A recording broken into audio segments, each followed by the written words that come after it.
നമസ്കാരം. എല്ലാ പ്രിയപ്പെട്ട കൂട്ടുകാർക്കും സിവിൽ പോലീസ് ഓഫീസർ പരീക്ഷയുടെ സ്പെഷ്യൽ ടോപ്പിക് ക്ലാസ്സിലേക്ക് ഹാർദമായ സ്വാഗതം.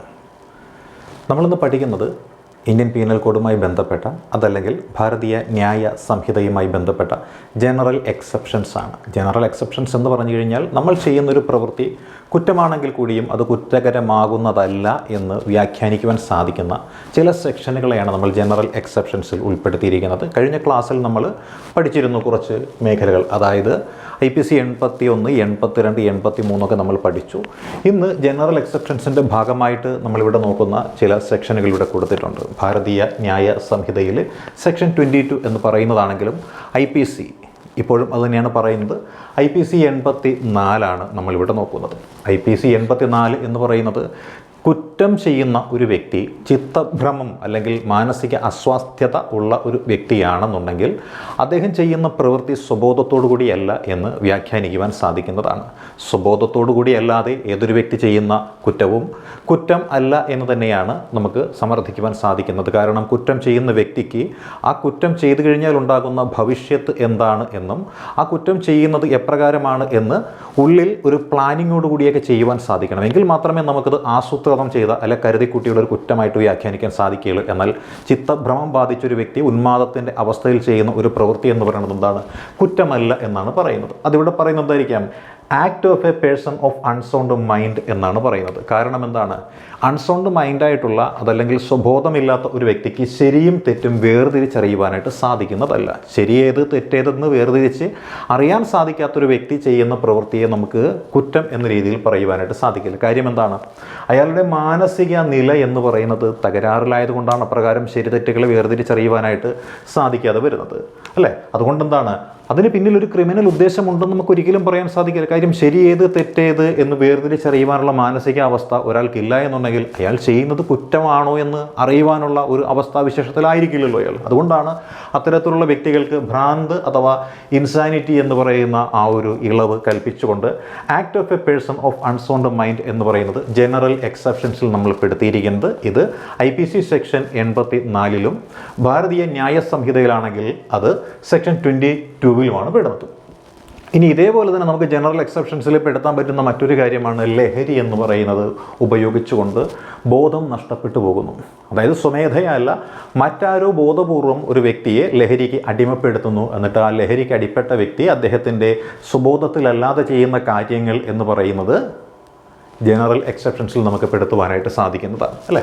ഒരു വ്യക്തിക്ക് അദ്ദേഹത്തിൻ്റെ ബോധം മറയുവോളം മദ്യം കൊടുത്ത് അദ്ദേഹത്തെ സ്വബോധമില്ലാത്ത വ്യക്തിയാക്കി മാറ്റി ആ സ്വബോധമില്ലാത്ത വ്യക്തിയെ കൊണ്ട് പല കാര്യങ്ങളും ചെയ്യിപ്പിച്ചു കഴിഞ്ഞാൽ മദ്യലഹരിയിൽ ചെയ്തു. അതാണ് അവസ്ഥ. അതുകൊണ്ട് അതിന് ജനറൽ എക്സെപ്ഷൻസ് ഉണ്ട്. എന്നാൽ മദ്യം കുടിച്ച് ബോധപൂർവം പ്രശ്നമുണ്ടാക്കിയാലോ അത് എക്സെപ്ഷൻസ് കിട്ടുന്ന കേസ് അല്ല എന്നാണ് പറയുന്നത്. അതുകൊണ്ടാണ് act of a person of judgement by reason of intoxication caused against his will. അതായത് ഒരു വ്യക്തിക്ക് മദ്യപിക്കാൻ താല്പര്യമില്ല, പക്ഷെ അയാളെ മദ്യം കൊടുത്ത് അയാൾ എന്ത് ചെയ്യുകയാണ്?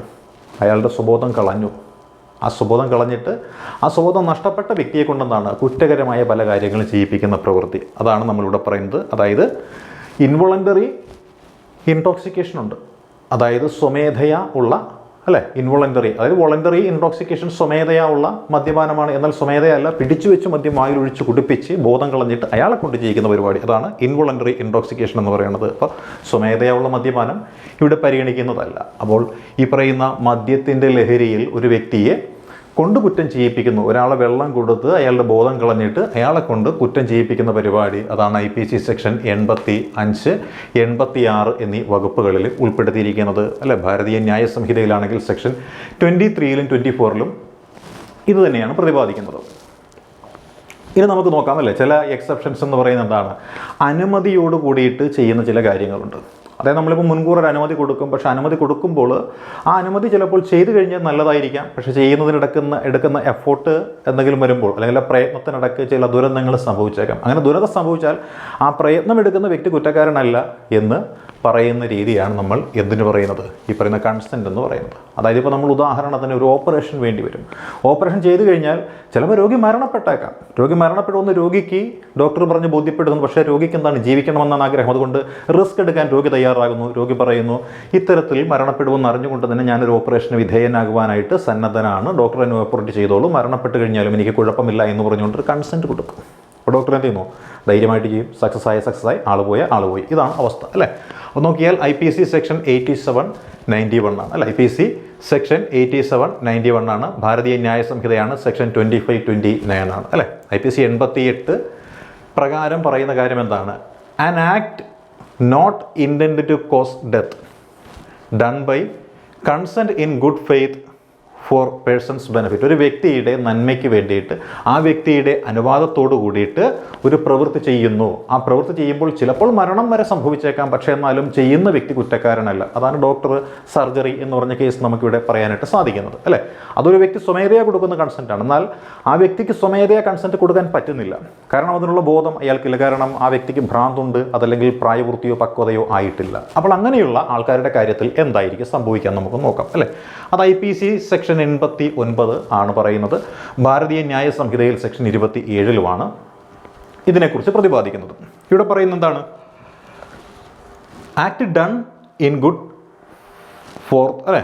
Act done in good faith for benefit of child or person of unsound mind by consent of guardian. അതായത് ആ ലഹരിക്ക് അടിമപ്പെട്ട അല്ലെങ്കിൽ ചിത്തഭ്രമം ബാധിച്ച, അതുമല്ലെങ്കിൽ 12 വയസ്സിൽ താഴെയുള്ള ആ ഒരു കുട്ടിയുടെ ഗാർഡിയൻ കൊടുക്കുന്നൊരു കൺസെൻറ്റ് ആർക്കാണ്? ഡോക്ടർക്കാണ് കൊടുക്കുന്നത്. കാരണം ഒരു മുഴ അല്ലെങ്കിൽ എന്തെങ്കിലും തലച്ചോറിലോ മറ്റൊക്കെ എന്തായിരിക്കാം, ഒരു ചെറിയ സർജറി വേണ്ടി വരും. അപ്പോൾ അങ്ങനെയുള്ളൊരു സർജറി കൊടുക്കണമെന്നുണ്ടെങ്കിൽ കൺസെൻറ്റ് കൊടുക്കണം. കൺസെൻറ്റ് കൊടുക്കുമ്പോൾ കൺസെൻറ്റ് കൊടുക്കുന്നതാണ് ഇത് ചെയ്താൽ ഉണ്ടാകുന്ന ഭവിഷ്യത്ത് എത്രത്തോളമാണ് എന്ന് ബോധ്യപ്പെട്ടതിന് ശേഷമാണ് കൺസെൻറ്റ് കൊടുക്കുന്നത്. അങ്ങനെ കൺസെൻറ്റ് വാങ്ങിയതിന് ശേഷം കൊടുക്കുന്ന ആ ഒരു അനുമതി പത്രം, അത് ചിലപ്പോൾ രോഗി രക്ഷപ്പെടാതിരിക്കാം, പക്ഷേ ആര് കുറ്റക്കാരനല്ല? ഡോക്ടർ കുറ്റക്കാരനല്ല എന്ന് പറയുന്നു. അപ്പോൾ കൺസെൻറ്റോട് കൂടിയിട്ടൊരു കുറ്റം ചെയ്യാനായിട്ട് ഡോക്ടറെ പ്രേരിപ്പിക്കുന്നു, അല്ലെങ്കിൽ ഡോക്ടറോട് ആവശ്യപ്പെടുന്ന സംഭവമാണ് നമ്മൾ ഈ പറയുന്ന IPC സെക്ഷൻ 89 എന്ന് പറയുന്നത്. നമ്മളിപ്പോൾ പഠിച്ചുകൊണ്ടിരിക്കുന്നത് ഇന്ത്യൻ പീനൽ കോഡുമായി ബന്ധപ്പെട്ടിട്ടുള്ള കാര്യങ്ങളാണ്. ഇത് ഉൾപ്പെട്ടിരിക്കുന്നത് സിവിൽ പോലീസ് ഓഫീസർ എന്ന് പറയുന്ന പരീക്ഷയുടെ special ടോപ്പിക്കിലാണ്. Basis അക്കാഡമിയുടെ civil police officer പരീക്ഷയുടെ കോഴ്സുകൾ നടന്നുകൊണ്ടിരിക്കുന്നുണ്ട്. ആ കോഴ്സിലേക്ക് ജോയിൻ ചെയ്യാൻ താല്പര്യമുള്ളവരുണ്ടെങ്കിൽ ഈ കാണുന്ന നമ്പറിൽ കോൺടാക്റ്റ് ചെയ്യാവുന്നതാണ്. 9846183166 എന്ന നമ്പറിൽ കോൺടാക്റ്റ് ചെയ്ത് വാട്സാപ്പിലോ ടെലഗ്രാമിലോ മെസ്സേജ് ചെയ്ത് ആ കോഴ്സിൽ ജോയിൻ ചെയ്യാവുന്നതാണ്. നിലവിൽ 60 ദിവസത്തെ ഒരു ക്രാഷ് കോഴ്സ് സിവിൽ പോലീസ് ഓഫീസർക്കായിട്ട് നടന്നുകൊണ്ടിരിക്കുകയാണ്. അപ്പോൾ താല്പര്യമുള്ളവരുണ്ടെങ്കിൽ കോൺടാക്റ്റ് ചെയ്യാം. All the best.